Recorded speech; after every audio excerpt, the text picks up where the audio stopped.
Seeking revenge because his wife left, Part 2. The days that followed were a blur as Julian's obsession grew. He barely slept, fueled by coffee and anger, his mind running on one track: finding Mara. Through social media posts, mutual friends, and conversations he never would have cared about before, he pieced together her new life, her new surroundings, and, finally, the identity of the man she'd left him for, Ethan. Julian had expected to find someone who looked like an upgrade, a powerful executive, maybe, or someone who offered Mara the thrill of a different life. But Ethan was a simple man, working an ordinary job in a small town miles away from where they used to live. It confused Julian and only added to the insult. She hadn't left him for someone extraordinary, she'd left him because she wanted a life he'd never imagined she'd want. Once Julian had an address, he knew he had crossed a line.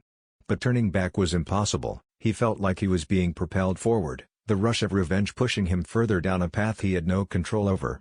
He took to driving past her new apartment at night, watching the lights in her window and feeling the pang of betrayal burn hotter every time he saw them flicker on or off. On one of these nights, he parked outside the building, his fingers white-knuckled against the steering wheel as he watched the door. Hours passed, but Julian barely noticed. Finally, close to midnight, he saw her, Mara, walking toward her apartment door with Ethan beside her, their laughter echoing softly in the quiet street. Seeing her there, so carefree, made his heart twist painfully. The rage he thought he could control spiraled beyond his grasp, his sense of betrayal fueling thoughts he hadn't dared imagine before.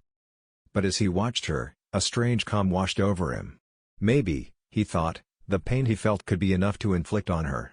Maybe he didn't need to hurt her physically or disrupt her new life. Instead, he could find a way to unravel her happiness from the shadows, slowly and quietly, making her question the very stability she thought she'd found. With a chilling new plan forming, Julian backed out of the street, his car disappearing into the night as he whispered to himself, "This is only the beginning, Mara." Like, comment and share for Part 3.